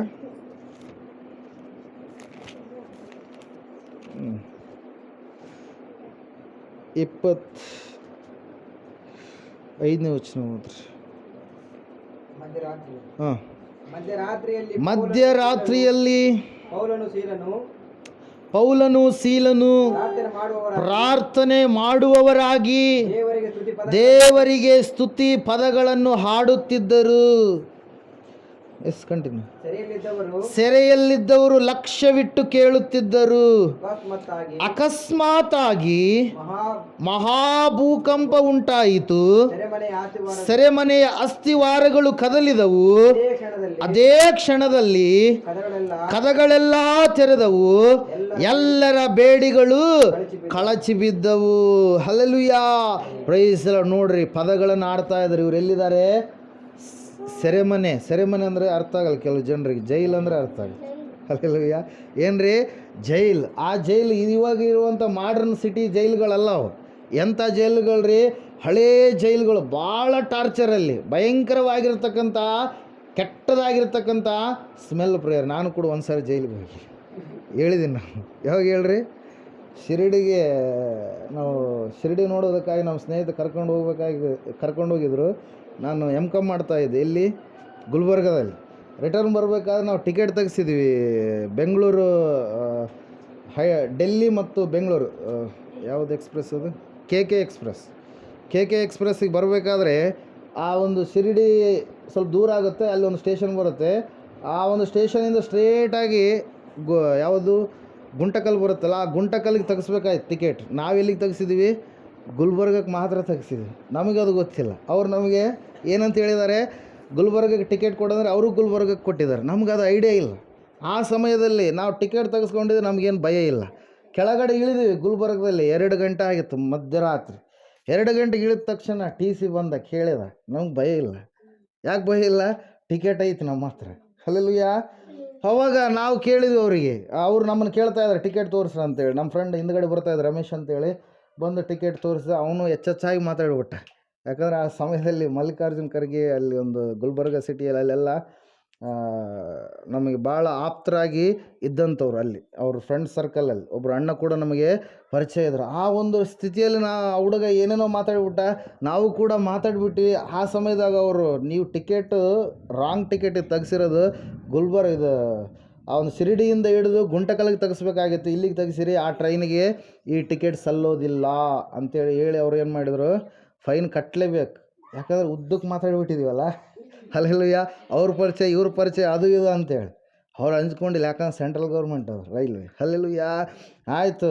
ನಮ್ಮ ಫ್ರೆಂಡ್ ಏನು ಮಾಡಿದ್ನಂದರೆ, ಹಾಸ್ಟ್ಲಿಗೆ ಹೋಗಿ ನಾನು ದುಡ್ಡು ತೊಗೊಂಬರ್ತೀನಿ, ನೀನು ಇಲ್ಲೇ ಇರೋ ಅಂತೇಳಿ ಅಂದರು. ಅವರು ಫುಲ್ಲು ಕೋಪಗೊಂಡ್ಬಿಟ್ಟಿದ್ದಾರೆ. ಪಾಪ ನಾವು ಸ್ವಲ್ಪ ರಿಕ್ವೆಸ್ಟ್ ಮಾಡ್ಕೊಂಡಿದ್ರೆ ಬಿಡ್ತಿದ್ರಲ್ಲ. ಆದರೆ ಅವ್ರು ರಿಕ್ವೆಸ್ಟ್ ಮಾಡಿಲ್ಲ, ಹೊಡಿದ್ವಿ, ಎಗರಾಡ್ಬಿಟ್ಟಿದ್ವಿ. ಹಲ್ಲೆಲೂಯಾ. ಆ ಸಮಯದಾಗ ಅವರು ಅವತ್ತು ನನಗೆ ಜೈಲಿನ ಒಂದು ಅನುಭವ ಆಗಿದ್ದು. ಹಲ್ಲೆಲೂಯಾ. Praise the Lord. ಆ ಜೈಲಲ್ಲಿ ಕೂತ್ಕೊಂಡಿದ್ದೀನಿ, ಒಳಗಡೆ ಹಾಕಿದ್ದಾರೆ, ಫುಲ್ಲು ಸೊಳ್ಳೆಗಳದ, ಭಾಳ ಕೆಟ್ಟ ಸ್ಮೆಲ್. ಈಗ ಮಾಡ್ರನ್ ಟೈಮಲ್ಲೇ ಇಷ್ಟು ರೀತಿಯಲ್ಲಿ ಇರಬೇಕಾದ್ರೆ, ಟಾರ್ಚರ್ ಇರಬೇಕಾದ್ರೆ, ಇನ್ನು ಆಗಿಂದ ನೆನೆಸ್ಕೊಂಡ್ರೆ ಯೋಸೇಫನು ಬಿದ್ದಿರ್ತಕ್ಕಂಥ ಜೈಲು ಐಗುಪ್ತ ದೇಶದಲ್ಲಿ. ಹಲ್ಲೆಲೂಯಾ. ಮತ್ತು ಪೌಲ ಸೀಲರು ಬಿದ್ದಿರ್ತಕ್ಕಂಥ ಜೈಲು, ಭಯಂಕರವಾಗಿರ್ತಕ್ಕಂಥ ಸ್ಥಿತಿ ಪ್ರಿಯರ. ಆ ಸ್ಥಿತಿಯ ಮಧ್ಯದಲ್ಲಿಯೂ ಕೂಡ ಅವ್ರು ಏನು ಮಾಡ್ತಾ ಇದ್ದಾರೆ ಅಂದರೆ, ಅವ್ರ ಕೈಗಳಿಗೆ ಏನು ಹಾಕಿದ್ದಾರೆ? ಬೇಡಿಗಳು ಹಾಕಿದ್ದಾರೆ. ಕಾಲುಗಳಿಗೆ ಬೇಡಿಗಳು ಹಾಕಿದ್ದಾರೆ. ಭಯಂಕರವಾದಂಥ ಪರಿಸ್ಥಿತಿ. ಮಧ್ಯರಾತ್ರಿಯಲ್ಲಿ ಅವ್ರು ಏನು ಮಾಡ್ತಾ ಇದ್ದಾರೆ? ದೇವರನ್ನು ಸ್ತುತಿ ಮಾಡ್ತಾ ಇದ್ದಾರೆ, ಸ್ತುತಿ ಗೀತೆಗಳನ್ನು ಆಡ್ತಾ ಇದ್ದಾರೆ ಪ್ರಿಯರೇ. ಸತ್ಯವೇದ ಹೇಳ್ತಾ ಇದೆ, ಯಾವಾಗ ಅವರು ಸ್ತುತಿ ಪದಗಳನ್ನು ಆಡೋದಕ್ಕೆ ಪ್ರಾರಂಭ ಮಾಡಿದರು, ಅಕಸ್ಮಾತಾಗಿ ಏನಾಯ್ತಂತೆ, ಮಹಾಭೂಕಂಪ ಉಂಟಾಗಿ ಅವರ ಬೇಡಿಗಳೆಲ್ಲವೂ ಕೂಡ ಏನಾದವಂತೆ, ಕಳಚಿ ಬಿದ್ದು, ಅಲ್ಲಿರ್ತಕ್ಕಂಥವ್ರು ಎಲ್ಲರ ಬೇಡಿಗಳ ಕಳಚಿ ಬಿದ್ದು, ಆ ಸಮಯದಲ್ಲಿ ಆ ಒಂದು ಅಧಿಕಾರಿ, ಸೆರೆಮನೆಯ ಅಧಿಕಾರಿ ರಕ್ಷಣೆಯನ್ನು ಹೊಂದಿದ ಪ್ರಿಯರೇ. ಹಲ್ಲೆಲೂಯಾ. ದೇವ್ರ ವಾಕ್ಯ ಹೇಳ್ತಾ ಇದೆ, ಸತ್ಯವೇದ ಹೇಳ್ತಾ ಇದೆ, ಸ್ತುತಿ ಪದಗಳನ್ನು ಆಡುವಾಗ, ದೇವರನ್ನ ಸ್ತೋತ್ರಿಸುವಾಗ ದೇವರೇ ಇಳಿದು ಬರ್ತಾನೆ. ಹಲ್ಲೆಲೂಯಾ. ವಾಕ್ಯ ದೇವ್ರು ನಮ್ಮ ಸಂಗಡ ಮಾತಾಡುವಂಥದ್ದು. ಆದರೆ ಹಾಡುಗಳು ಆರಾಧನೆ ಅಂದ್ರೆ ಏನ್ರಿ, ದೇವರು ಇಳಿದು ಬರುವಂಥ ಸಮಯ, ದೇವರ ಪ್ರಸನ್ನತೆ ಆವರಿಸುವಂಥ ಸಮಯ. ಅದ್ರ ಸಲುವಾಗಿ ನಮ್ಮ ನಾಲಿಗೆ ಮೂರನೇದಾಗಿ ಹೆಂಗಿರಬೇಕು, ಕೀರ್ತನೆಗಳನ್ನು ಹಾಡುವಂಥವ್ರಾಗಿರಬೇಕು. ಹಾಡುಗಳನ್ನು ನಾವು ಕಲಿಬೇಕು ಪ್ರಿಯರೇ. ಹಲ್ಲೆಲೂಯಾ. ಹೀಗೆ ಸ್ವಲ್ಪ ದಿವಸಗಳಿಂದ ಒಂದು ವಿಡಿಯೋ ನೋಡ್ತಾ ಇದ್ದೆ ಯೂಟ್ಯೂಬಲ್ಲಿ. ಒಬ್ಬ ತಾಯಿ, ಆಕೆ ಅಂಗವಿಕಲೆ, ಏನ್ರಿ ಅಂಗವಿಕಲೆ, ಸಣ್ಣ ವಯಸ್ಸಿನಲ್ಲೇ. ಆಕೆ ಹೆಸರೇನು ಗೊತ್ತಾ, ಒಂದು ಸರಿ ಡಿಸ್ಕಸ್ ಮಾಡಿದ್ದೀವಿ ನಾವು, ನೆನಪಿಲ್ಲ ಅನಿಸುತ್ತೆ. ಹಲ್ಲೆಲೂಯಾ. ಅವ್ರ ಹೆಸರು ನಾನು ಕೂಡ ಮರೆತು ಬಿಟ್ಟಿದ್ದೀನಿ. ಆಕೆ ಸಣ್ಣ ವಯಸ್ಸಿರುವಾಗಲೇ ಆಕೆ ಅಂಗವಿಕಲೆಯಾಗಿ ಆದ್ಲು ಪ್ರಿಯರೇ. ಆ ಸಮಯದಲ್ಲಿ ಆಕೆ ದೇವ್ರ ಹತ್ರ ಇದ್ದುಕೊಂಡು ಸುಮಾರು ಹಾಡುಗಳನ್ನು ಆಕೆ ಏನು ಮಾಡಿದ್ಲು, ಬರೆದ್ಲು, ಆಡಿದ್ಲು. ಇವತ್ತಿನವರೆಗೂ ಕೂಡ ಕೆಲವೊಂದು ಕೋರಸ್ ನೀವು ಆಡ್ತಾ ಇರ್ತೀರಿ, ಆಕೆ ಬರೆದಿರತಕ್ಕಂಥವುಗಳು. ಹಲ್ಲೆಲೂಯಾ. Praise lord. ಅದ್ರ ಸಲುವಾಗಿ ವಾಕ್ಯ ಹೇಳ್ತಾ ಇದೆ, ದೇವರು ಎಲ್ಲರಿಗೂ ಕೂಡ ತಲಾಂತು ಕೊಟ್ಟಿದ್ದಾನೆ, ಜ್ಞಾನ ಕೊಟ್ಟಿದ್ದಾನೆ. ಹಲ್ಲೆಲೂಯಾ. ದೇವರು ಕೊಟ್ಟ ನಾಲಿಗೆ ದೇವ್ರನ್ನ ಸ್ತೋತ್ರಿಸಲಾರದೆ ಇರ್ತಾರೆ ಕೆಲವು ಜನ. ದೇವರಿಗೆ ನಾವು ಹಾಡುವುದನ್ನು ಮರಿಬಾರದು. ದೇವರಿಗೆ ನಾವು ಕೀರ್ತನೆಗಳನ್ನು ಹಾಡುವವರಾಗಬೇಕು ಪ್ರಿಯರೇ. ದೇವ್ರ ವಾಕ್ಯ ಹೇಳ್ತದೆ, ಯಾವಾಗ ಕೀರ್ತನೆಗಳನ್ನು ಹಾಡ್ತಿರೋ, ದೇವರ ಸಮ್ಮುಖ, ದೇವರ ಒಂದು ಪ್ರಸನ್ನತೆ ಆ ಒಂದು ಸ್ಥಳದಲ್ಲಿ ಏನಾಗುತ್ತೆ, ಇಳಿದು ಬರುತ್ತೆ. ಅದ್ಭುತವಾದಂಥ ಕಾರ್ಯಗಳು ಆ ಒಂದು ಸ್ಥಳದಲ್ಲಿ ನಡೀತವೆ ಪ್ರಿಯರೇ. ನಾಲ್ಕನೇದಾಗಿ ಯಾವ ನಾಲಿಗೆ ಅಂದರೆ, ಕೊನೆಯದಾಗಿ 107ನೇ ಕೀರ್ತನೆ ತೆಗಿರಿ ಒಂದು ಸಾರಿ, 8ನೇ ವಚನ. 107ನೇ ಕೀರ್ತನೆ 8ನೇ ವಚನ. ಮೊದಲನೇದಾಗಿ ಸ್ತುತಿಸುವ ನಾಲಿಗೆ, ಎರಡನೇದಾಗಿ ನಿದ್ದೆ ಮಾಡ್ತಾ ಇದ್ದೀರಾ? ಮೊದಲನೇದಾಗಿ ಯಾವ ನಾಲಿಗೆ ರೀ? ಸ್ತುತಿ ಮಾಡುವ ನಾಲಿಗೆ. ಎರಡನೇದು ಪ್ರಾರ್ಥಿಸುವ ನಾಲಿಗೆ. ಮೂರನೇದು ಕೀರ್ತನೆಗಳನ್ನು ಹಾಡುವ ನಾಲಿಗೆ. ಕೊನೆಯದಾಗಿ ನೋಡ್ರಿ, ಓದ್ರಿ, ಅವರು ಯೆಹೋವನ ಕೃಪೆಗೋಸ್ಕರವು ಆತನು ಮಾನವರಿಗಾಗಿ ನಡೆಸಿದ ಅದ್ಭುತಗಳಿಗೋಸ್ಕರವು ಆತನನ್ನು ಕೊಂಡಾಡಲಿ. ಅಂದರೆ ಸಾಕ್ಷಿಯ ನಾಲಿಗೆ, ವಿಟ್ನೆಸ್ಸಿಂಗ್ ಟಂಗ್. ಅಂದರೆ ದೇವರ ಕುರಿತಾಗಿ ಸಾಕ್ಷಿಯನ್ನು ನಾವು ಹೇಳುವವರಾಗಬೇಕು. ದೇವರು ಮಾಡಿದಂಥ ಅದ್ಭುತಗಳನ್ನು ನಮ್ಮಲ್ಲೇ ನಾವು ಇಟ್ಕೊಳ್ಬಾರದು. ದೇವರು ಎಷ್ಟೋ ಮೇಲುಗಳನ್ನು ನಮ್ಮ ಜೀವಿತದಲ್ಲಿ ಮಾಡಿದ್ದಾನೆ, ಆ ಮೇಲುಗಳನ್ನು ನಾವು ಇಟ್ಕೊಳ್ಬಾರ್ದು. ಪ್ರತಿಯೊಬ್ಬರು ಕೂಡ ನಮಗಿರ್ತಕ್ಕಂಥ ತಲಾಂತಿನಲ್ಲಿ ನಾವು ಬದುಕುವಂಥ ದಿವಸಗಳಲ್ಲಿ ದೇವರಿಗೆ ಏನು ಮಾಡ್ಬೇಕ್ರಿ, ಆ ಒಂದು ವಾಕ್ಯವನ್ನು ನಾವು ಸಾರುವವರಾಗಬೇಕು. ದೇವರು ನನ್ನ ಸೇವೆಗೆ ಕರೆದಿರುವಂಥದ್ದು ವಚನ ಓದ್ತಿ ನೋಡ್ರಿ, 118ನೇ ಕೀರ್ತನೆ 17ನೇ ವಚನ. ನಾನು ಸಾಯುವುದಿಲ್ಲ, ಜೀವದಿಂದಿದ್ದು ಯಾಹುವಿನ ಕ್ರಿಯೆಗಳನ್ನು ಸಾರುವೆನು. ಬಳ್ಳಾರಿಯಲ್ಲಿರಬೇಕಾದ್ರೆ ಸೇವೆಗೆ ದೇವರು ಈ ಒಂದು ವಾಕ್ಯದ ಮೂಲಕವಾಗಿ ನನ್ನನ್ನು ಕರೆದಿರುವಂಥದ್ದು ಪ್ರಿಯರೇ. ಹಲ್ಲೆಲೂಯಾ. ಅದ್ಭುತವಾದಂಥ ಕಾರ್ಯಗಳು, ದೇವರು ಮಾಡಿದಂಥ ಮೇಲುಗಳು, ದೇವರು ಮಾಡಿದಂಥ ಕಾರ್ಯಗಳನ್ನು ನಾವು ಇತರರಿಗೆ ತಿಳಿಸುವವರಾಗಬೇಕು ಪ್ರಿಯರೇ. 3 ಅಂತಸ್ತು ಬಿಲ್ಡಿಂಗಿಂದ ಒಬ್ಬ ವ್ಯಕ್ತಿ ಬಿದ್ದ ಪ್ರಿಯರೇ, ತಿಮ್ಮಾಪುರದಲ್ಲಿ. ವೆಂಕಟೇಶ್ ನಾಯಕ್ ಅಂತೇಳಿ ಅವರು ಬಿದ್ದರು. ಬಿದ್ದ ತಕ್ಷಣ ಒಂದು ನಿಮಾನ್ಸ್ ಹಾಸ್ಪಿಟ್ಲ್, ಬೆಂಗಳೂರು ಮತ್ತು ರಾಯಚೂರು, ಬಳ್ಳಾರಿ ಅನೇಕ ಒಂದು ಪ್ರಾಂತ್ಯಕ್ಕೆ ಅವ್ರನ್ನ ಕರೆದುಕೊಂಡು ಹೋದ್ರು ಪ್ರಿಯರೇ. ಕೊನೆಯದಾಗಿ ಎಲ್ಲ ವೈದ್ಯರು ಕೈಬಿಟ್ಟ ಮೇಲೆ ಮನೆಗೆ ಬಂದು ಮನೆ ಹತ್ರ ಏನು ಮಾಡಿದ್ದಾರೆ, ಮಲಗಿಸಿದ್ದಾರೆ. ಅಕ್ಕಪಕ್ಕದವರೆಲ್ಲ ಮಾತಾಡ್ತಾ ಇದ್ದಾರೆ, ಆಯ್ತು ಇನ್ನೂ 1-2 ದಿವಸ ಇವನು ಬದುಕೋದು, ಯಾಕಂದ್ರೆ ವೈದ್ಯರು ಹೇಳ್ಬಿಟ್ಟಿದ್ದಾರೆ ಸತ್ತು ಹೋಗ್ತಾನೆ ಇವನು ಅಂತೇಳಿ. ಹಲ್ಲೆಲೂಯಾ. Praise Lord. ಆ ಸಮಯದಲ್ಲಿ ಅವ್ರ ಮನೆ ಪಕ್ಕದಲ್ಲಿ ಮಲ್ಲಯ್ಯ ನಾಯಕ್ ಅಂತೇಳಿ ಅವರು ದೀಕ್ಷೆ ತಗೊಂಡಿದ್ದಾರೆ, ದೇವ್ರ ಮಕ್ಕಳಾಗಿದ್ದಾರೆ. ಅವರು ಯೇಸು ಸ್ವಾಮಿಯ ವಿಷಯವನ್ನು ಹೇಳಿ, ಬಾದಲ್ಲಿ ಮೃತ್ಯುಂಜಯ ಮಠಕ್ಕೆ ಬರ್ರಿ, ದೇವರು ಅದ್ಭುತ ಮಾಡ್ತಾನಂತೇಳಿ ಅವ್ರನ್ನ ಅಲ್ಲಿಗೆ ನಡೆಸಿದ್ರು ಪ್ರಿಯ. ದೀಪಾವಳಿ ಅಮಾವಾಸ್ಯೆ 2018ನೇ ವರ್ಷದಲ್ಲಿ ನಡೆದಿರ್ತಕ್ಕಂಥ ಘಟನೆ ಇದು. ಹಲ್ಲೆಲೂಯಾ. ಅವರು ನಡೆಸಿದಂಥ ಸಮಯದಲ್ಲಿ ಅವ್ರನ್ನ ಫಸ್ಟ್ನೇ ದಿವಸ ಕರ್ಕೊಂಬಂದ್ರು ಪ್ರಿಯರು. ಇನ್ನು 2 ದಿವಸ ಬದುಕ್ತಾನೆ ಅಂತೇಳಿ ಆ ಹುಡುಗ ಹೇಳಿದ್ರು. ಅವ್ರ ತಾಯಿ ಹೇಳಿರುವಂಥ ಸಾಕ್ಷಿ ನನ್ನ ಲ್ಯಾಪ್ಟಾಪ್ನಲ್ಲಿದೆ. ಆ ಸಾಕ್ಷಿಯನ್ನು ನಾವು ಕೇಳುವಾಗ ಅಲ್ಲಿ ನಾವು ನೋಡ್ತೇವೆ, ಹುಡುಗ ಫಸ್ಟಿಗೆ ಕರೆದುಕೊಂಡು ಬಂದಾಗ ಹೆಂಗಿದ್ನ ರೀ, ಬಾಯಲ್ಲೆಲ್ಲ ಏನಾಗ್ತಾ ಇದೆ, ಜೊಲ್ಲು ಸೋರ್ತಾ ಇದೆ, 1, 2 ಎಲ್ಲ ಒಂದೇ ಹತ್ರ ಹೋಗ್ತಾ ಇದೆ. ಕಣ್ಣುಗಳು ಎಕಡೆ ನೋಡ್ತಾನೆ ಎಕಡೆಯಲ್ಲಿ ಏನೂ ಗೊತ್ತಾಗಲ್ಲ. ಅಂತಹ ಪರಿಸ್ಥಿತಿಯಲ್ಲಿರ್ತಕ್ಕಂಥ ಹುಡುಗ. ಕ್ಯಾಲೆಂಡ್ರಲ್ಲಿ ಕೂಡ ಹುಡುಗನ ಫೋಟೋ ಇರಬೇಕು. 19ರ ಕ್ಯಾಲೆಂಡರ್. ಹಲ್ಲೆಲೂಯಾ. ಆ ಸಮಯದಲ್ಲಿ ಆ ಹುಡುಗನನ್ನು ನಡೆಸಿದ್ರು ಪ್ರೇಯರೆ, ಮಲ್ಲಯ್ಯ ನಾಯಕ ಅಂತೇಳಿ ನಡೆಸಿದಂಥ ಸಮಯದಲ್ಲಿ ಆವತ್ತಿನ ದಿವಸ ಎಷ್ಟೋ ದಿವಸಗಳಿಂದ ಊಟ ಮಾಡಲಾರ್ದಂಥ ವ್ಯಕ್ತಿ ಆವತ್ತಿನ ದಿವಸ ಆ ಆಲಯದಲ್ಲಿ ಒಗ್ಗಾಣೆ ಮಾಡಿದರು. ಆ ಒಗ್ಗಾಣೆ ಏನು ಮಾಡಿದ್ದಾರೆ? ತಿಂದ ಪ್ರೇಯರೆ. ಸುಸ್ಲಾ ಅಂತಾರೆ ಆ ಕಡೆ ಗುಲ್ಬರ್ಗ ಸೈಡೆಲ್ಲ, ಒಗ್ಗಾಣೆ ಅನ್ನಲ್ಲ, ಏನಂತಾರೆ? ಸುಸ್ಲ. ಆ ಸುಸ್ಲ ತಿಂದ ತಕ್ಷಣ ಮುಂದಿನ ವಾರ ಹಂಗೆ ಇಂಪ್ರೂವ್ ಆದ. ಒಂದು ಸಾರಿ ನಾವು ಕ್ಯಾರಲ್ಸ್ಗೆ ಹೋದಂಥ ಸಮಯದಲ್ಲಿ ಅವ್ರ ಮನೆಯಲ್ಲೆಲ್ಲ ಅಕ್ಕಪಕ್ಕ ಎಲ್ಲ ಸುತ್ತಲೆಲ್ಲ ಏನಿತ್ತು? ಫೋಟೋಗಳೇ ಹಾಕಿದರು. ಹಲ್ಲೆಲೂಯಾ. ಮನುಷ್ಯರ ಕಲ್ಪನೆ. ದೇವ್ರನ್ನ ಯಾರು ಎಂದು ನೋಡಿಲ್ಲ. ಯೇಸು ಕ್ರಿಸ್ತನೇ ದೇವರಾಗಿದ್ದಾನೆ. ಆತನೇ ಏನಾಗಿದ್ದಾನೆ? ಇಳಿದು ಬಂದಿದ್ದಾನೆ. ಯಾಕೆ ಹೇಳ್ರಿ? ನೀವು ಹೊಟ್ಟೆಯಲ್ಲಿದ್ದಾಗ ದೇವ್ರು ನೋಡಿರ್ತೀರ? ನೆನಪೈತೆ? ಹಲ್ಲೆಲೂಯಾ. ಹೊಟ್ಟೆಯಿಂದ ಹೊರಗಡೆ ಬಂದಾಗ ನೋಡಿದ್ರೆ ತಾಯಿನ ಅಮ್ಮನ ನೋಡಿರ್ಬೇಕು, ಇಲ್ಲಾಂದ್ರೆ ನರ್ಸನ್ನು ನೋಡಿರ್ಬೇಕು, ಡಾಕ್ಟ್ರ್ ನೋಡಿರ್ಬೇಕು. ಅವ್ರನ್ನ ಬಿಟ್ರೆ ಏನಂತಾರಲ್ಲ, ಸೂಲಿಗಿಚ್ಚಾರ ಏನು, ಅವ್ರನ್ನ ನೋಡ್ರಿ.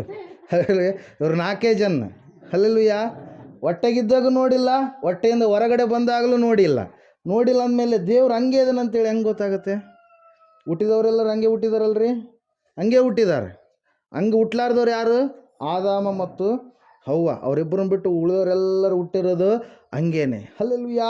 ದೇವ್ರ ವಾಕ್ಯ ಹೇಳ್ತಾ ಇದೆ ಪ್ರಿಯರೇ, ದೇವರನ್ನು ಯಾರು ಎಂದೂ ಕಂಡಿಲ್ಲ. ಯಾರು ದೇವರ ಎದೆಯಲ್ಲಿದ್ದನೋ, ಸ್ವತಃ ಏಕಪುತ್ರನಾಗಿದ್ದನೋ ಆತನೇ ದೇವರನ್ನು ತಿಳಿಯಪಡಿಸಿದನು. ಯೋಹಾನ್ ಬರೆದ ಸುವಾರ್ತೆ 1ನೇ ಅಧ್ಯಾಯ 18-19 ವಚನಗಳಲ್ಲಿ ಆ ವಿಷಯವನ್ನು ನಾವು ನೋಡ್ತೀವಿ. ಹಲ್ಲೆಲೂಯಾ. Praise Lord. ಅವ್ರ ಮನೆ ಸುತ್ತಲೂ, ಮನೆ ಒಳಗಡೆ ಕ್ಯಾರಲ್ಸ್ಗೆ ಹೋಗಿದ್ದೀವಿ, ಮನೆ ಸುತ್ತಲೂ ಏನಿದೆ? ಮನೆ ಒಳಗಡೆ ಎಲ್ಲ ಫೋಟೋಗಳಿದಾವೆ. ಏನ್ರಿ ಏನು ಕೇಳಿದ್ರೆ ಅವ್ರು ಭಾಳ ಭಕ್ತಿ ಮಾಡುವಂಥವ್ರು. ಹಲ್ಲೆಲೂಯಾ. ಅವ್ರಿಗೆ ಗೊತ್ತಿಲ್ಲ ಸತ್ಯ ಏನೆಂಬುದಾಗಿ. ಸತ್ಯ ಗೊತ್ತಿರಲಾರ್ದ ಸಮಯದಲ್ಲಿ ಏನೆಲ್ಲ ಮಾಡಿದ್ದಾರೆ. ಅವಾಗ ಆ ಹುಡುಗ ಎಲ್ಲ ನಡೆದಾಡೋದಕ್ಕೆ ಪ್ರಾರಂಭ ಮಾಡಿದ. ಆದರೆ ಮಾತಿಲ್ಲ, ನಾಲಿಗೆ ಬರ್ತಾ ಇಲ್ಲ, ಮಾತಾಡುವಂಥ ಶಕ್ತಿ ಎಲ್ಲ ಪ್ರಿಯರೇ. ಆ ಸಮಯದಲ್ಲಿ ಅವ್ರ ತಂದೆ ಕಾಲಿನ ಹತ್ರ ಬಂದು ಬಿದ್ದು ಗೋಗರ್ ಹೇಳ್ತಾ ಇದ್ದಾರೆ, ಏನಂತೇಳಿ, ನನ್ನ ಮಗ ಎಲ್ಲ ರೆಡಿ ಆದ್ನ ರೀ, ಆದರೆ ಏನಿಲ್ಲ, ಮಾತು ಬರ್ತಾ ಇಲ್ಲ, ಮಾತು ಬರಂಗೆ ಆಗಬೇಕು. ಅವ್ರ ಮನೆಯಲ್ಲಿ ಒಂದು ಸ್ಪ್ಲೆಂಡರ್ ಗಾಡಿ ರೆಡ್ ಕಲರ್ದು ಒಳಗಡೆ ನಿಲ್ಲಿಸಿದ್ದು. ಇದ್ಯಾರ್ದ್ರಿ ಗಾಡಿ ಅಂತೇಳಿ ಕೇಳಿದ್ವಿ. ನಾನು ದೊಡ್ಡಪ್ಪವರು ಪ್ರಾರ್ಥನೆಗೆ ಹೋಗಿದ್ವಿ, ಕ್ಯಾರಲ್ಸ್ಗೆ ಹೋಗಿದ್ವಿ. ಕೇಳಿದ ಒಂದು ಸಂದರ್ಭದಲ್ಲಿ ಅವರು ಹೇಳಿದರು, ನಮ್ಮದೇ ರೀ, ನನ್ನ ಮಗಂದ್ರಿ ಗಾಡಿ, ಅಷ್ಟು ಬಿದ್ದಾಗಲಿಂದ ಹಂಗೆ ಪಂಚರಾಗಿ ಹಂಗೆ ಒಳಗಡೆ ಇದೆ, ಯಾರು ಕೂಡ ನಡೆಸ್ತಾ ಇಲ್ಲ ಅಂತೇಳಿ ಅವರು ಎಲ್ಲ ಹೇಳ್ಕೊಂಡ್ರು. ಭಾಳ ಆ ಸಮಯದಲ್ಲಿ ಅವರು ದುಃಖ ಭಯಂಕರವಾದಂಥ ಒಂದು ಸ್ಥಿತಿ ಪ್ರಿಯರೇ. ಆಯಿತು, ನಿನ್ನ ಮಗನಿಗೆ ಮಾತು ಬರ್ತವೆ, ನಿನ್ನ ಮಗ ಬೈಕ್ ಹಾಕ್ಕೊಂಡು ಕೂಡ ಆಲಯಕ್ಕೆ ಬರ್ತಾನೆ, ಗಂಡ ಹೆಂಡತಿ ಇಬ್ಬರು ಬರ್ತಾರ, ನೀನು ಮೊದಲು ಇಲ್ಲಿರ್ತಕ್ಕಂಥದ್ದೆಲ್ಲ ಏನು ಮಾಡು, ತೆಗೆದುಹಾಕು ಅಂತೇಳಿ ಹೇಳಿದೆ ನಾನು. ಹಲ್ಲೆಲೂಯಾ. ವಿಗ್ರಹಾರಾಧನೆ ದೇವರಿಗೆ ಏನಂತೆ? ಉರುಲು. ನಿನ್ನನ್ನು ಕಾಡುವಂಥದ್ದು ಯಾವುದು?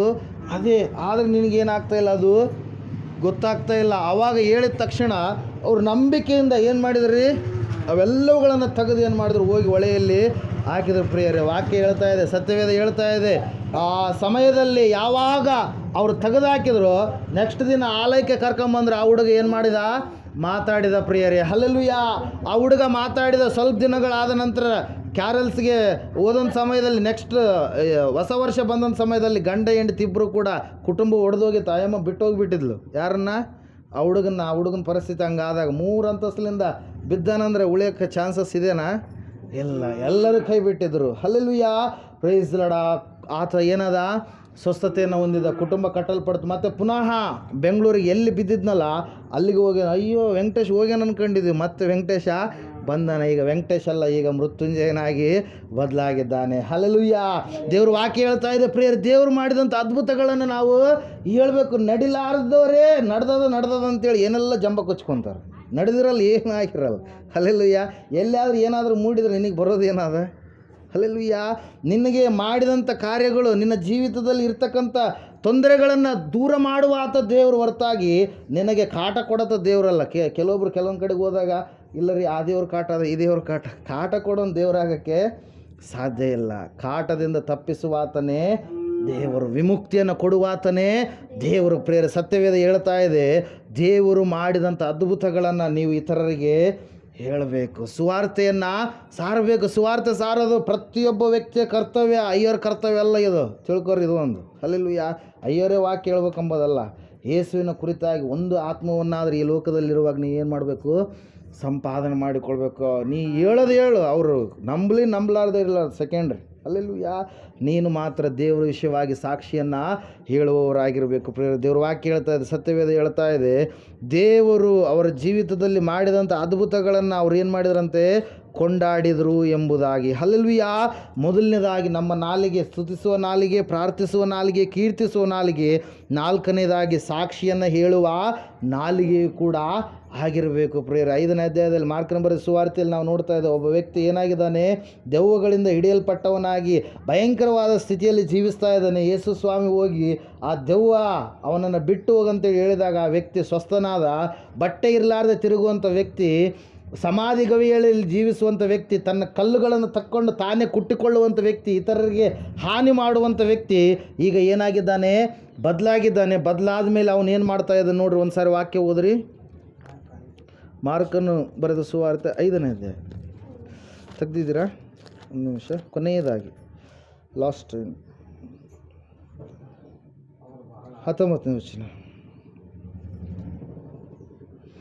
ಆದರೆ ಆತನು ಅವನನ್ನು ಇರಗೊಡದೆ ಅವನಿಗೆ, ನೀನು ನಿನ್ನ ಮನೆಗೂ ನಿನ್ನ ಜನರ ಬಳಿಗೂ ಹೋಗಿ ಸ್ವಾಮಿಯು ನಿನ್ನಲ್ಲಿ ಕರುಣೆ ಇಟ್ಟು ನಿನಗೆ ಎಂತೆಂಥ ಉಪಕಾರಗಳನ್ನು ಮಾಡಿದ್ದಾನೋ ಅದನ್ನು ಹೇಳು ಅಂದನು. ಹಲ್ಲೆಲೂಯ.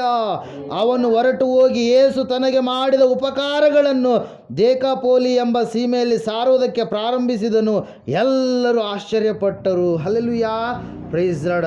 ಆ ದೆವ್ವಗಳು ಹಿಡಿದಿರ್ತಕ್ಕಂಥ ವ್ಯಕ್ತಿ ಸ್ವಸ್ಥತೆ ಹೊಂದಿದ ಮೇಲೆ, ಬಿಡುಗಡೆಯನ್ನು ಹೊಂದಿದ ಮೇಲೆ ಯೇಸುಸ್ವಾಮಿ ಹತ್ರ ಬರ್ತಾ ಇದ್ದಾನೆ. ಬಂದು ಹೇಳ್ತಾ ಇದ್ದಾನೆ, ಅಪ್ಪ, ಇಷ್ಟು ದಿವಸ ನನ್ನ ಮನೆಯವರು ನನ್ನನ್ನು ಎಲ್ಲೆಲ್ಲೋ ಕರ್ಕೊಂಡು ಹೋದರು, ನನಗೆ ಬಿಡುಗಡೆ ಆಗಲಿಲ್ಲ. 6,000 ದೆವ್ವಗಳು, ನೀನು ಒಂದೇ ಮಾತು ಹೇಳಿದೆ, ಒಂದೇ ಮಾತಿನಿಂದ 6,000 ದೆವ್ವಗಳಿಗೆ ಒಂದೇ ಸಾರಿ ಹೋಗ್ಬಿಟ್ಟು ಈಗ ನಾನು ಸ್ವಸ್ಥನಾಗಿದ್ದೇನೆ. ನಾನು ಮನೆಗೆ ಹೋಗಲ್ಲ, ನಾನು ಎಲ್ಲಿರ್ತೀನಿ, ನಿನ್ನಲ್ಲಿ ಇರ್ತೀನಿ, ನಿನ್ನ ಹತ್ರನೇ ನಾನು ಇರ್ತೀನಿ ಅಂತೇಳಿ ಯೇಸುವಿನ ಬಳಿಗೆ ಇರುವುದಕ್ಕೆ ಬಂದಂಥ ಸಮಯದಲ್ಲಿ ವಾಕ್ಯ ಹೇಳ್ತಾ ಇದೆ. ಪ್ರೇಯರ್, ಸತ್ಯವೇದ ಹೇಳ್ತಾ ಇದೆ ಏನಂತೇಳಿ, ಯೇಸು ಸ್ವಾಮಿ ಹೇಳ್ತಾ ಇದ್ದಾರೆ ಏನಂತೇಳಿ, ನೀನು ನಿನ್ನ ಮನೆಗೂ ನಿನ್ನ ಜನರ ಬಳಿಗೂ ಹೋಗಿ ನೀನೇನು ಮಾಡು, ಸ್ವಾಮಿಯು ನಿನ್ನಲ್ಲಿ ಕರುಣೆ ಇಟ್ಟು ಎಂತೆಂಥ ಉಪಕಾರಗಳನ್ನು ಮಾಡಿದ್ದಾನೆ ಅದನ್ನು ಹೇಳು ಅಂತೇಳಿ ಹೇಳಿದಾಗ ಅವನು ಹೋಗಿ ಏನು ಮಾಡ್ತಾ ಇದ್ದಾನೆ, ಆ ಕಾರ್ಯಗಳನ್ನು ಸಾರ್ತಾ ಇದ್ದಾನೆ. ಹಲ್ಲೆಲೂಯ.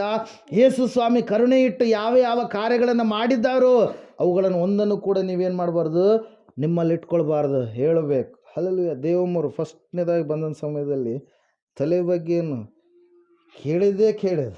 ಹಲ್ಲೆಲೂಯ. ಎದೆ ನೋವಿಂದೇನು, ಅದು ಕೂಡ ಭಾಳ ಭಯಂಕರವಾಗಿರ್ತಕ್ಕಂಥ ಸ್ಥಿತಿ. ಯಾರು ಕಿಡ್ನಿ ನೋವು ಯಾರಿಗೆ? ಮರಿಯಮ್ಮವ್ರಿಗೆ. ಹೊಟ್ಟೆ ನೋವು ಯಾವುದು? ಹಲ್ಲೆಲೂಯ. Praise Lord. ದೇವ್ರು ಏನು ಮಾಡಿದ್ರು, ಅವರಿಗೆ ಬಿಡುಗಡೆ ಕೊಟ್ಟರು. ಪ್ರಿಯರೇ, ಸ್ವಸ್ಥತೆಯನ್ನು ಅನುಗ್ರಹ ಮಾಡಿದ್ರು. ಅದರ ಸಲುವಾಗಿ ದೇವ್ರ ವಾಕ್ಯ ಹೇಳ್ತಾ ಇದೆ, ದೇವರು ಮಾಡಿದಂಥ ಕಾರ್ಯ ಚಿಕ್ಕದೇ ಇರಲಿ ದೊಡ್ಡದೇ ಇರಲಿ ಅದನ್ನು ನಾವು ಹೇಳಬೇಕು ದೇವರ ಮಹಿಮೆಗಾಗಿ. ಈ ಸಮಯದಲ್ಲಿ ನಾವೆಲ್ಲರೂ ನಿಂತ್ಕೊಳ್ಳೋಣ, ಪ್ರಾರ್ಥನೆ ಮಾಡೋಣ. ನಾವು ನಮ್ಮ ನಾಲಿಗೆ ವಿಷಯದಲ್ಲಿ ಬಹಳ ಜಾಗರೂಕತೆಯಿಂದ ಇರಬೇಕು. ಸತ್ಯವೇದ ಹೇಳ್ತಾ ಇದೆ 12ನೇ ಅಧ್ಯಾಯ 36ನೇ ವಚನದಲ್ಲಿ, ಮತ್ತಾಯನ ಬರೆದ ಸುವಾರ್ತೆಯಲ್ಲಿ, ಮನುಷ್ಯನು ಸುಮ್ಮನೆ ಆಡುವ ಪ್ರತಿಯೊಂದು ಮಾತಿನ ವಿಷಯವಾಗಿ ನ್ಯಾಯ ವಿಚಾರಣೆಗೆ ಗುರಿಯಾಗುವನು. ನಿನ್ನ ಮಾತುಗಳಿಂದಲೇ ನೀನು ನೀತಿವಂತನೆಂದು, ನಿನ್ನ ಮಾತುಗಳಿಂದಲೇ ನೀನು ಅಪರಾಧಿ ಎಂದು ತೀರ್ಪು ಹೊಂದುವಿ ಎಂಬುದಾಗಿ. ಈ ಸಮಯದಲ್ಲಿ ನಿನ್ನ ಮಾತುಗಳು ಯಾವ ರೀತಿಯಾಗಿದೆ ಒಂದು ಸಾರಿ ನೀನು ಪರೀಕ್ಷೆ ಮಾಡಿಕೊ. ದೇವರನ್ನ ಸ್ತುತಿಸುವಂಥ ನಾಲಿಗೆ ನಿನ್ನದಾಗಿದೆನಾ? ದೇವರನ್ನ ಹೊಗಳಿ ಕೊಂಡಾಡುವಂಥ ನಾಲಿಗೆ ನಿನ್ನದಿದೆನಾ? ಒಂದು ಸಾರಿ ಆಲೋಚನೆ ಮಾಡು ಪ್ರಿಯರೇ.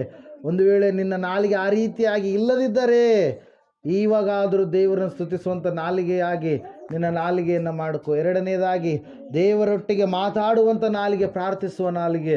ಮೂರನೇದಾಗಿ ದೇವರಿಗೆ ಕೀರ್ತನೆಗಳನ್ನು, ಹಾಡುಗಳನ್ನು ಹಾಡುವಂಥ ನಾಲಿಗೆ.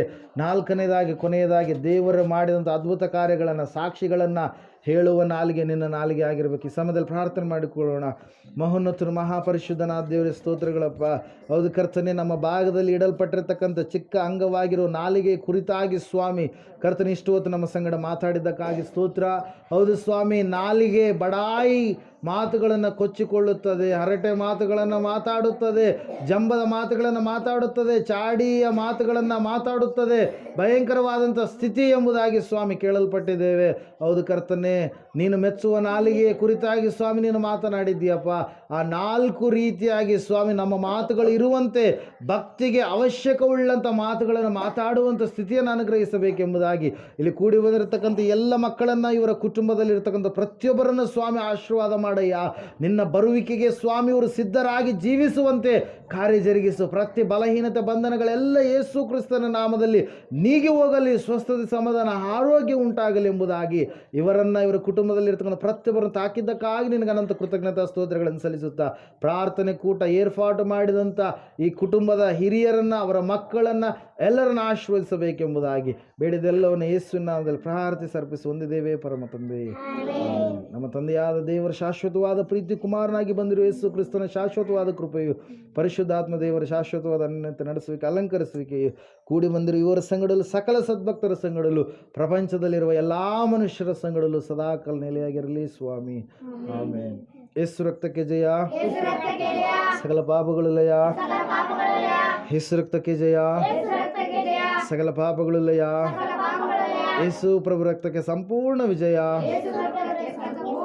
ಸಕಲ ಪಾಪಗಳಿಗೆ ಅನಂತ ಕಾಲ ನಾಶನ.